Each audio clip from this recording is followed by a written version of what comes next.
Hello friends, welcome to my channel vital etc. Friends, आज हम बात करने वाले हैं केमिकल रिएक्शंस एंड कैटालिस्ट, जो कि क्लास 10th का टॉपिक है फ्रेंड्स। मगर ये लेसन ऐसा है आपके जो कि 11th-12th तक भी आपके बहुत ही ज़्यादा काम में आएगा। और साथ में ये जो सीबीएसई वालों के लिए ये लेसन फर्स्ट है और आरबीएसई वालों के हिसाब से बात की जाए तो लेसन 6। दोनों ही क्लास में ये लेसन आपके मोस्ट इम्पोर्टेंट है और दोनों ही क्लास में आपके लेसन जो है सेम है, इसमें कोई अंतर नहीं है, चाहे आप सीबीएसई से हो या आरबीएसई से हो। तो फ्रेंड्स, सबसे पहले हम बात करते हैं केमिकल रिएक्शंस एंड कैटालिस्ट। ठीक है, तो केमिकल रिएक्शंस और कैटालिस्ट होता क्या है? केमिकल रिएक्शंस क्या होता है कि किसी भी सब्सटेंस की केमिकल प्रॉपर्टीज़ में जो चेंजेस आते हैं, ठीक है, उन चेंजेस को हम क्या करते हैं, एक रिएक्शन द्वारा शो करते हैं, तो उसे हम क्या बोलते हैं, केमिकल रिएक्शंस कहते हैं। अब ये जो चेंजेस होते हैं फ्रेंड्स, तो ये चेंजेस क्या होते हैं, दो प्रकार से होते हैं। एक तो फिजिकल चेंजेस और एक क्या होता है, केमिकल चेंजेस। फिजिकल चेंजेस और केमिकल चेंजेस में हम डिफरेंट के हिसाब से बात करें, क्योंकि इसमें क्वेश्चंस पुटअप होता है तो डिफरेंट के हिसाब से ही पूछा जाता है कि फिजिकल और केमिकल चेंजेस में डिफरेंट बताइए। तो फ्रेंड्स, इसमें क्या होता है, जैसे हम बात करते हैं, हम इसकी शुरुआत ही करते हैं, इसके एक उदाहरण से हम शुरुआत करते हैं। जैसे फिजिकल चेंजेस की अगर हम बात करते हैं तो फिजिकल चेंजेस में क्या आता है, जैसे आइस का यदि हम टेम्परेचर बढ़ाते हैं तो ये किस में कन्वर्ट हो जाता है, वाटर में, और वाटर का और ज़्यादा टेम्परेचर बढ़ाया जाता है तो किस में कन्वर्ट हो जाता है, वेपर में। ठीक है फ्रेंड्स, तो ये तो है अपने फिजिकल चेंजेस के अकॉर्डिंग। और यदि हम बात करें केमिकल चेंजेस के अकॉर्डिंग, तो केमिकल चेंजेस में हम इसका जो एग्जांपल लेते हैं वो लेते हैं हम मिल्क से कर्ड, ठीक है, दूध से दही। तो ये फिजिकल चेंजेस का एग्जांपल है और ये केमिकल चेंजेस का एग्जांपल है। फ्रेंड्स, इस एग्जांपल से हम इसके जितने भी डिफरेंस है वो इजीली पता लगा सकते हैं। जैसे हम पहले बात करते हैं फिजिकल चेंजेस के अकॉर्डिंग। फिजिकल चेंजेस में देखें तो जैसे आइस का यदि फॉर्मूले की बात की जाए तो इसको हम क्या लिखते हैं, H2O। वाटर की बात की जाए तो वाटर को भी क्या लिखा जाता है, H2O। और वेपर की अगर बात की जाए तो इसको भी क्या लिखते हैं हम, H2O।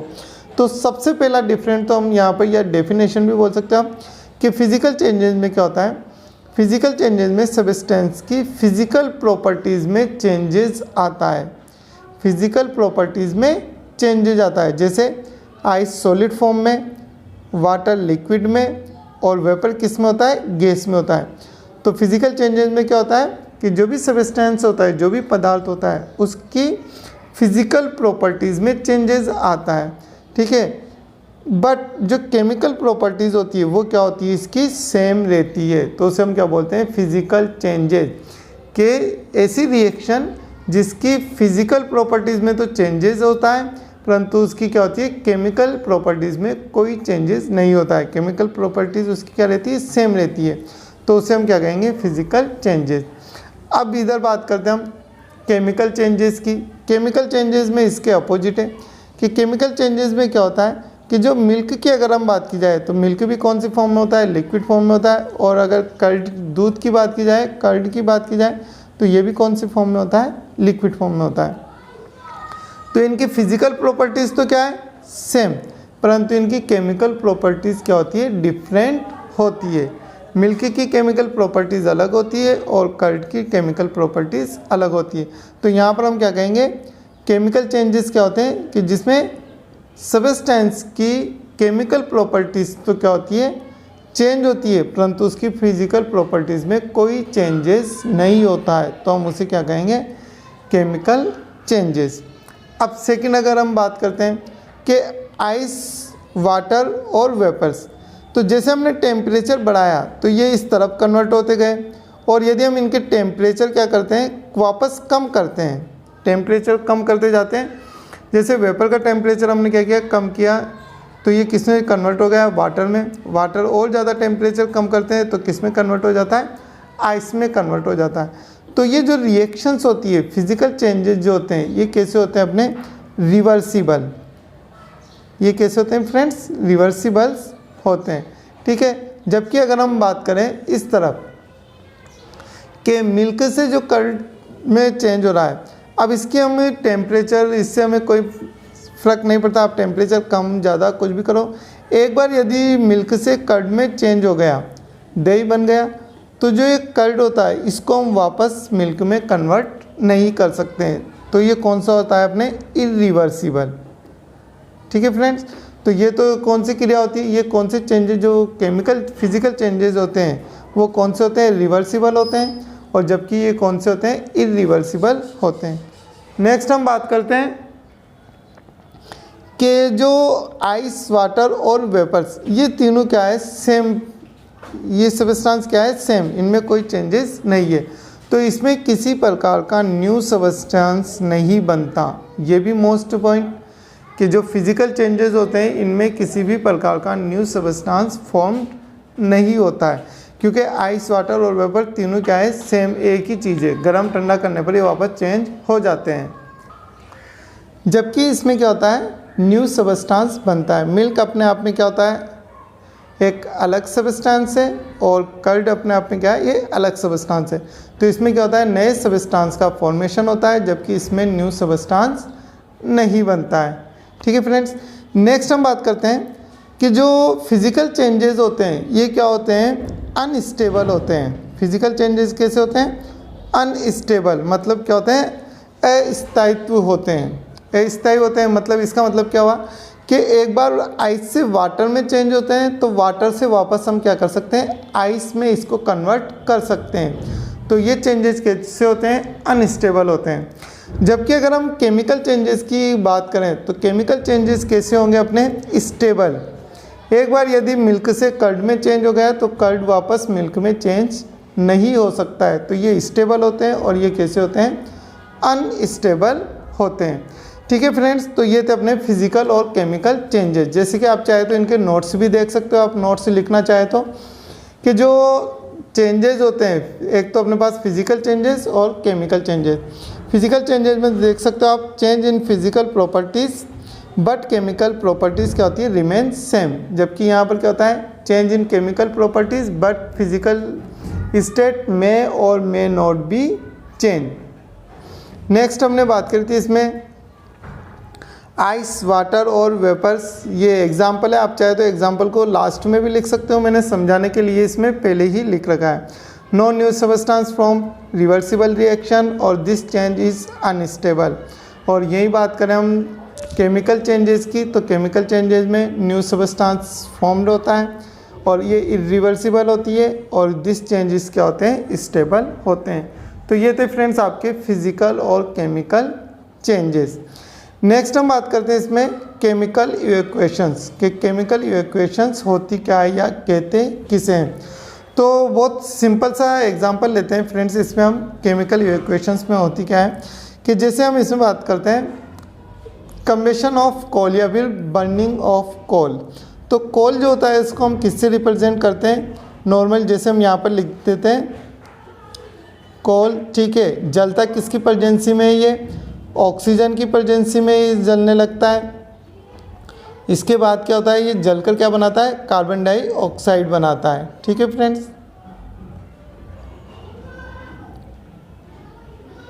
ये क्या बनाता है, कार्बन डाइऑक्साइड बनाता है।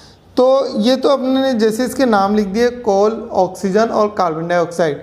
और जब ही इन पदार्थ, जब इन सब्सटेंस को, जो ये पदार्थ दिए हुए हैं, इनके सिंबल्स या इनको मॉलिक्यूलर फॉर्मूला द्वारा लिखा जाता है। जैसे कोल का सिंबल्स क्या होता है, सी।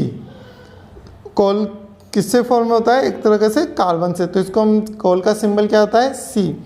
ऑक्सीजन के सिंबल क्या लेते हैं हम, O2, और ये दोनों आपस में मिलकर क्या बनाते हैं यहाँ पर, CO2। तो केमिकल इवैक्यूएशंस कहने का मतलब क्या है फ्रेंड्स, केमिकल इवैक्यूएशंस हम किसे कहेंगे कि जब किसी भी सब्सटेंस को उनके सिंबल्स या उनके मॉलिक्यूलर फॉर्मूला द्वारा रिप्रेजेंट किया जाता है, प्रदर्शित किया जाता है, मतलब रिप्रेजेंट किया जाता है, तो उसे हम क्या कहेंगे, केमिकल इवैक्यूएशंस। समझ रहे हो आप, सिंपल सी बात है कि किसी भी पदार्थों को, यहाँ पर जैसे हमने डेफिनेशन में भी लिखा है कि the substance are represented by symbols and molecular formula in a chemical reactions is called chemical evacuation. कि यहाँ पर कि पदार्थों को जब उनके सिंबल्स या मॉलिक्यूलर फॉर्मूला द्वारा प्रदर्शित किया जाता है तो उसे हम क्या कहेंगे, केमिकल इवैक्यूएशन। यहाँ पर कार्बन लिखा हुआ है, इस कार्बन की जगह यहाँ पर क्या लिखेंगे हम, कोल का प्रयोग करेंगे। ठीक है, तो ये है अपने केमिकल इवैक्यूएशंस। अब बात आती है केमिकल इवैक्यूएशंस की लिखने की स्टेप बताइए। केमिकल इवैक्यूएशंस लिखने की स्टेप्स कौन कौन सी होती है जिनके बारे में हम बात कर लेते हैं। तो बहुत ही सिंपल सी फ्रेंड्स, आप एक समीकरण में इसकी पूरी जो स्टेप है वो समझ जाएंगे। यदि आप इसको ध्यान से समझोगे तो आप बहुत इजीली इसको पूरा हम समझ सकते हैं। जैसे N2 + 3S2 = 2NH3, जैसे ये अपने पास एक रिएक्शन है जहाँ पर नाइट्रोजन और हाइड्रोजन मिलकर क्या बना रहे हैं, एक तरीके से अमोनिया। अब केमिकल इवैक्यूएशंस लिखने के जो स्टेप होती है वो क्या होती है कि जैसे यहाँ पर एरो के इस तरफ देखना, एरो के जो पहले लिखे जाते हैं उनको हम बोलते हैं नॉर्मली रिएक्टेंट, जिनको क्या बोला जाता है, रिएक्टेंट बोला जाता है। और एरो के बाद में जो हमें प्राप्त होता है इनको बोलते हैं हम प्रोडक्ट। एक तरीके से यदि हिंदी में अगर हम बात करें इसकी, तो जैसे इनको बोलते हैं क्रियाकारक।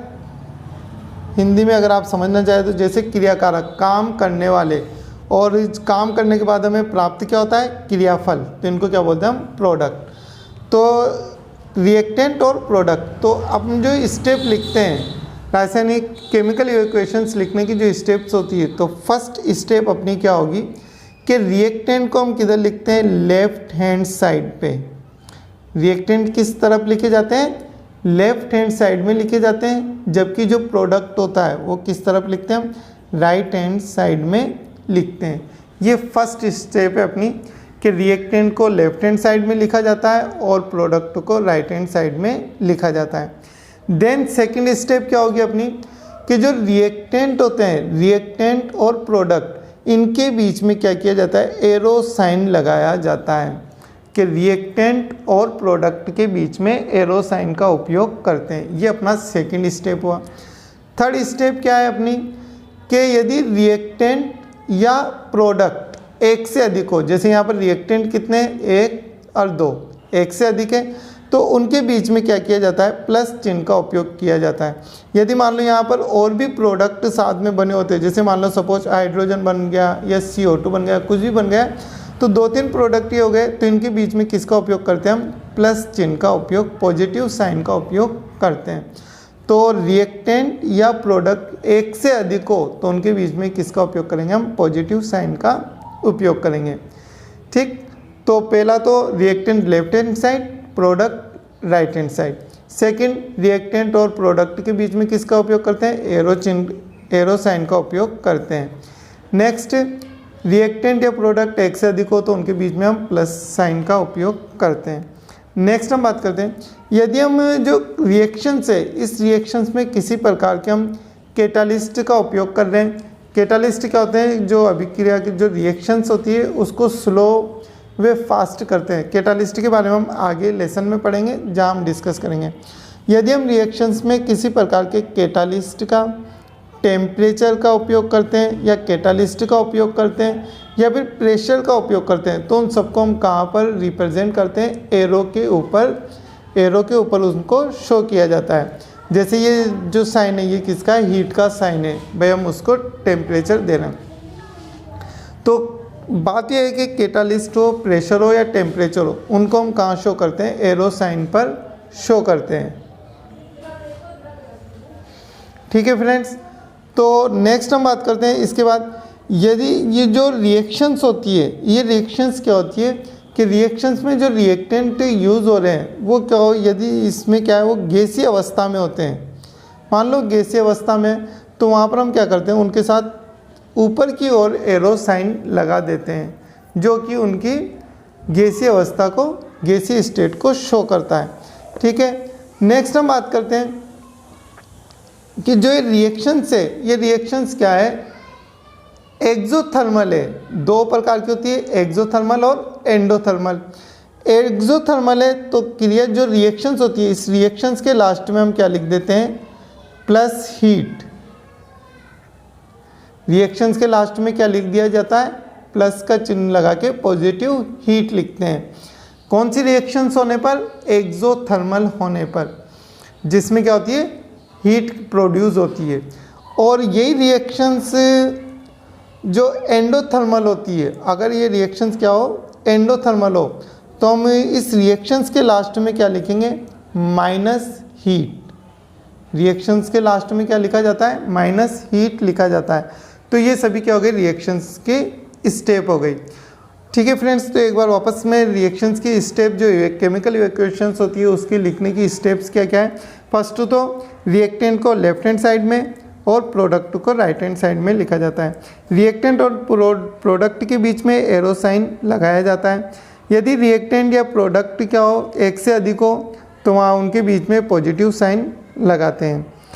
और रिएक्टेंट में जो रिएक्टेंट या प्रोडक्ट ये गैसीय स्टेट में हो, इनकी जो स्टेट हो कौन सी हो, गैसीय हो, तो ऊपर की ओर एरो साइन का प्रयोग करते हैं। और इसके अलावा यदि रिएक्शन जो है एक्सोथर्मल है तो रिएक्शंस के लास्ट में प्लस हीट लिखा जाता है, और एंडोथर्मल है तो माइनस हीट लिखा जाता है। तो ये रिएक्शंस स्टेप, ठीक है, केमिकल इवैक्यूएशंस की स्टेप। तो आप चाहे तो जैसे इनके नोट्स भी लिख सकते हो कि केमिकल इवैक्यूएशंस की स्टेप्स जो है वो कौन कौन सी है। तो आप इजीली फ्रेंड्स, आप वीडियो को पॉज करके ये नोट्स आप इजीली राइट डाउन कर लीजिए। और फ्रेंड्स, वीडियो अच्छी लगी हो तो प्लीज़ लाइक और शेयर ज़रूर करना।